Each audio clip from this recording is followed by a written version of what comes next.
Olá, seja bem-vindo à nossa primeira aula da disciplina de literatura infantil. Vamos começar com um pequeno questionamento. O que é literatura? Então, se a gente for procurar no dicionário, literatura é o uso estético da língua escrita. Nada mais do que a arte de escrever. E para isto, nós utilizamos uma linguagem. E a linguagem da literatura infantil, ela é um instrumento mediador entre as relações sociais e o meio em que o indivíduo vive. Então, se a gente perceber no decorrer da história que a linguagem ela vai se modificando, por quê? Porque as relações sociais nesse contexto, neste ambiente social, também se modificam. Bora lá? Capítulo 1, Introdução à literatura infantil. No contexto histórico, a humanidade foi dividida pelos historiadores em 5 períodos históricos para facilitar a compreensão de cada era dos fatos ocorridos, sendo eles pré-história, antiguidade, idade média, idade moderna e idade contemporânea. Mas o que nos interessa nesta disciplina de literatura infantil é a partir da idade média e a idade contemporânea. E vocês podem estar perguntando, mas por que eu tenho que estudar isso para literatura infantil? Para falar com criança. Por quê? Lembra que a linguagem ela é um instrumento mediador entre as relações sociais e o ambiente que se vive? Então, se há modificação neste ambiente, provavelmente haverá modificação na linguagem e haverá modificação também na escrita. O contexto histórico da Idade Média. Vamos lá. A Idade Média ela é do século V até o século XV. Também conhecida como período medieval e período das trevas. Esse período das trevas foi os iluministas que denominaram assim a Idade Média. E é um período de instabilidade, de insegurança generalizada na classe política, na economia e na classe social. Os fatores históricos que predominaram na Idade Média foram a economia ruralizada, cidades com menor importância econômica, supremacia da Igreja Católica, a sociedade hierarquizada com a composição social. Vocês lembram nos estudos anteriores, lá no ensino médio, no ensino fundamental, que tinha a pirâmide social, que no topo da pirâmide nós tínhamos quem? O clero, e depois, abaixo do clero, nós tínhamos a nobreza, e a base da sociedade, quem era? Eram os servos. Então, isto na Idade Média prevaleceu todo o período da Idade Média. E o sistema de economia era a produção feudal. Quem não se recorda, favor olhar nos livros e lá procurar o que é o sistema feudal e a produção feudal, porque isto também é muito importante para que vocês compreendam a questão da influência deste período na literatura infantil. A Idade Média, ela foi dividida entre Alta Idade Média e Baixa Idade Média. Estendeu-se do século V ao século X, a Alta Idade Média. O que nós temos de fatores neste período? Fundadas as primeiras universidades. Então, lá na Idade Média, você já tem as primeiras universidades. O surgimento de um público letrado. Por quê? Porque passa a ser o uso do contexto social a língua, o uso do latim. O latim é a base da nossa estrutura da língua portuguesa. Correto? As cruzadas, tentativas de recuperar o domínio sobre a Palestina. Na Baixa Idade Média, nós temos do século XI até o fim do período medieval, que é no século XV. E é quando o feudalismo ele chegou no seu auge e na sua decadência. A Baixa Idade Média, do século XI ao século XV. O que nós temos? O auge do feudalismo e a decadência dele neste período. Então, o que temos também de fatores históricos? A luta pela hegemonia entre igreja e reis, peste negra, guerras civis e revoltas populares nos reinos, conflitos em relação à interpretação da Bíblia, expansão econômica e mercantil, surgimento do Estado moderno. Então, uma dica de filmes para vocês poderem entender esse contexto histórico deste período são eles: O Nome da Rosa, A Paixão de Joana d'Arc, Excalibur, Ivan o Terrível. Não são filmes hollywoodianos, porém, são filmes que fazem você compreender este período histórico. Bora lá para o próximo? Idade Moderna. A Idade Moderna se refere ao período do século XVI ao século XVIII. Ela iniciou com a queda do Império Bizantino e a tomada da cidade de Constantino. Então, ela veio após uma longa era que é a Idade Medieval. E com ela vieram muitas transformações, sendo o Renascimento como a primeira manifestação da ideologia burguesa europeia, período de transição do feudalismo para o capitalismo. Como o feudalismo entrou em decadência, surgiu um novo modo de produção, que é o capitalismo. E com isso vieram grandes navegações e expansões marítimas, que deu início à descoberta dos novos continentes, da África e da América, a independência dos Estados Unidos, a Revolução Industrial. Bom, o fim da Idade Média foi representado principalmente pela Revolução Francesa, quando o Estado representativo burguês ele foi criado e encerrado esta era, inicia-se a Era Contemporânea. Umas dicas de filmes para se compreender este período histórico, nós temos aqui, O Homem da Máscara de Ferro, Lutero e Tempos Modernos. Idade Contemporânea. Compreende entre o período do século XIX até os dias atuais. Então, iniciou com a Revolução Francesa em 1789 e passou até os dias de hoje. Então, nós temos muitos fatores, muitos acontecimentos neste período. São deles o desenvolvimento e o ápice do capitalismo, os avanços aos meios de transportes, as lutas sociais, as revoluções e regimes políticos totalitários. Nós temos uma grande conquista tecnológica, o que nós estamos vivenciando hoje é uma dessas grandes tecnologias, as revoluções tecnológicas, as invenções das máquinas, as grandes guerras, Primeira Guerra Mundial, Segunda Guerra Mundial. Tudo isto que aconteceu neste período influencia grandemente na questão da literatura infantil. Como dica de filmes, para poder compreender este contexto histórico da Idade Contemporânea, indicamos Rasputin, O Grande Ditador, A Vida é Bela, A Queda, O Resgate do Soldado Ryan. Até a próxima aula, conto com vocês. Olá! Neste capítulo, nós vamos tratar sobre a concepção de criança. E a concepção de criança dentro dos períodos históricos. Lembra que nós estudamos sobre os períodos históricos? Agora nós iremos aprofundar sobre o que cada período tinha como concepção de criança. Bora lá?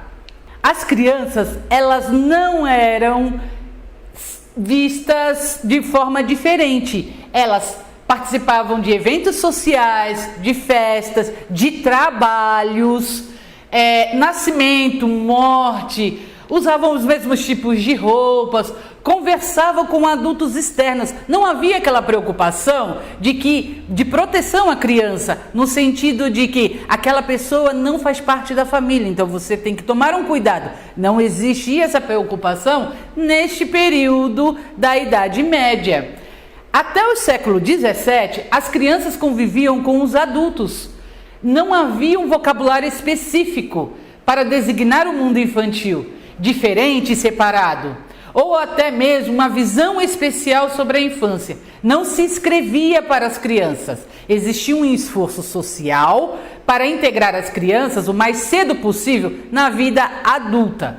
Na Idade Moderna, nós temos, com o Estado absolutista, o interesse em dividir o poder feudal e, com isso, estimular o modo doméstico e menos participativo publicamente. O que isso quer dizer? Fazer com que as pessoas convivam no seu núcleo familiar. E neste período é consolidado a primeira instituição socializadora, que é a família, para depois ser constituído a segunda instituição socializadora, que é a escola. Então vamos aqui. Essa consolidação dependia da interferência do Estado. A criança passava a ser considerada um ser diferente do adulto, com suas necessidades e características próprias, havendo um distanciamento entre a vida infantil e a vida adulta. Aqui, então, a partir da Idade Moderna, nós temos uma diferença da questão da concepção de criança. Esta criança é percebida como um ser diferente.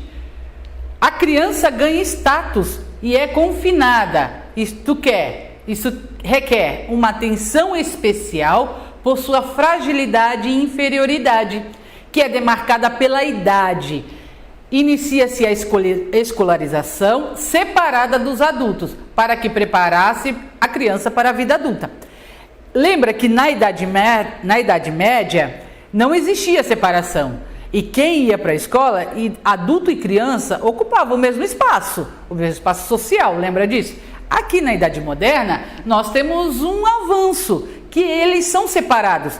Há uma separação e há uma preocupação com a questão da idade, para que as crianças não vivam no mesmo contexto que os adultos. E com isto, o que acontece? O surgimento de produtos culturais industrializados destinados a este novo público. O adulto começa a idealizar a infância, a criança passa a ser considerada um ser diferente do adulto e suas necessidades e características próprias, havendo um distanciamento desta vida adulta. Idade contemporânea, que é a atualidade. O que nós temos hoje de concepção de criança? Nós temos a influência da condição de vida sobre o estatuto e sobre os seus comportamentos dos adultos em relação a ela. Hoje, a ideia e as imagens relativas à criança organiza-se em representações coletivas que a infância é um espaço da alegria, da inocência, da falta de domínio da realidade. Antes havia uma linguagem sobre a criança. Hoje nós temos uma linguagem criada para a criança. Com isso, as imagens e modelos são propostos para a sociedade. A escolarização converte-se aos poucos na atividade compulsória da criança. Então, no início da idade contemporânea, nós temos as criações de escolas e a obrigatoriedade. Hoje, a nossa legislação que diz na concepção de infância que a criança ela já tem obrigatoriedade de ir para a escola a partir dos 4 anos de idade. Então, há um avanço muito grande em relação da concepção de criança. Essa obrigatoriedade de escolarização justifica-se pela ideia de fragilidade e de despreparo. Precisa equipar as crianças para enfrentar o mundo, e não só o mundo adulto, o mundinho dela também. A escola, enfim, surge como um aspecto de mediação entre a criança e a sociedade. Diante da nova concepção de criança, se faz necessário entender que a criança também ela é cheia de conflitos, ela tem medos, tem dúvidas e contradições também. Essa questão aqui do espaço, da alegria, da infância, da falta de domínio da realidade, ela é existente sim, mas também não podemos perder de vista que a criança também, ela vem cheia de conflitos, ela tem medos, e isto tudo por conta do quê? Por conta da imagem projetada do adulto. Então, esta questão de que o espaço da infância, a infância é o espaço da alegria, da inocência e da falta de domínio da realidade, isso procede. Porém, nós não podemos perder de vista que a criança também tem conflitos, tem medos, tem as contradições, tudo bem? Para podermos compreender a questão da concepção de infância, e entender por que hoje nós temos essa infância tão idealizada, essa infância tão separada do adulto, foi devido às necessidades que nós vimos aí no decorrer do contexto histórico, ok? Dicas de filmes para poder compreender a concepção de criança. Nós temos Minha Vida de Cachorro, Onde Vivem os Monstros, O Garoto. E temos também A Vida é Bela. Bora lá para o próximo vídeo. Até mais. Olá, então vamos para agora a nossa próxima aula, que é a origem da literatura infantil. Na origem da literatura infantil, constatava a novelística popular medieval, sendo de narrativa de caráter mágico e fantasioso, transmitida pela oralidade e preservada na memória dos povos, e transmitida de geração em geração por séculos. Isto é a literatura. Agora nós vamos dar uma ênfase maior na literatura infantil, o que é? Que constitui-se como um gênero em meio às transformações. Lembra lá do início do nosso primeira aula que a gente falou da importância que a linguagem é um instrumento mediador entre as relações sociais e o meio em que se vive? Então, aqui está falando, ó, a literatura infantil, um gênero em meio às transformações. Essas transformações são de tudo, gente. São transformações sociais, econômicas, políticas, que vai interferir na oralidade e que interfere na escrita. Na era moderna, temos dois escritores que foram o marco da literatura infantil. São eles, Charles Perrault e La Fontaine. No século XVII, esses autores, interessados na literatura criada pelos povos, reuniram histórias anônimas, transmitidas há séculos, e as histórias foram registradas em livros, e esses livros levaram o nome dos autores. Aqui nós temos o Charles, que ele é francês, um escritor, membro da alta burguesia, criou uma literatura de cunho popular, aprovado pelos adultos e de gosto infantil.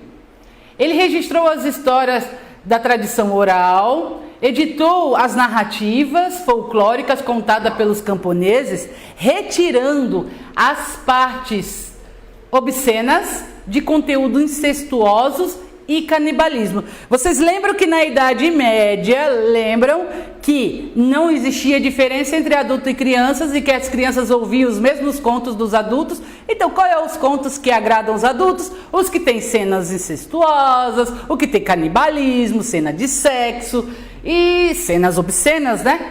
E aí, o que o Perrault fez? Ele escreveu esses livros, retirando essas partes, que é o que nós, aqui, né, no Brasil, temos como os contos, fábulas, as lendas, que os mais conhecidos foram A Bela Adormecida, Chapeuzinho Vermelho, O Gato de Botas, Cinderela e O Pequeno Polegar. Lembrando que todas essas histórias aqui tinham cenas obscenas e Perrault retirou todas elas para o público infantil. Nós temos também La Fontaine. O nome completo dele, Jean de La Fontaine, se tornou conhecido com seus contos e suas primeiras fábulas. Escreveu história para o filho do rei Luís XVI, por isso que ele ficou muito famoso. Sua obra é composta por histórias cujos personagens principais são anônimos e fizeram grande sucesso na França. Suas fábulas mais conhecidas são A Lebre e a Tartaruga, O Leão e o Rato, O Lobo e o Cordeiro, A Cigarra e a Formiga. Essa fábula é atribuída a Esopo. Este homem, o que ele fez? Ele condensou, escreveu, traduziu, retirando também todas as imoralidades que se tinha e transcreveu para o público infantil. E temos também os irmãos Grimm. Eles eram alemães, eles fizeram a mesma coisa que os outros dois. Eles rodaram a Alemanha inteira, recolhendo todos os contos da oralidade. E o que eles fizeram? Também é o mesmo processo. Retiraram as cenas picantes, os que se tinham nas lendas e nos contos de fadas, e passaram a escrever. Então, Branca de Neve, Cinderela, O Flautista de Hamelin, O Ganso de Ouro, O Príncipe o Sapo, Os Músicos de Bren, Rapunzel, Chapeuzinho Vermelho, A Bela Adormecida, João e Maria. Um outro autor é Hans Christian Andersen. Ele escreveu 6 volumes de contos infantis. Em suas histórias buscava sempre passar padrões de comportamentos que deveriam ser seguidos pela sociedade.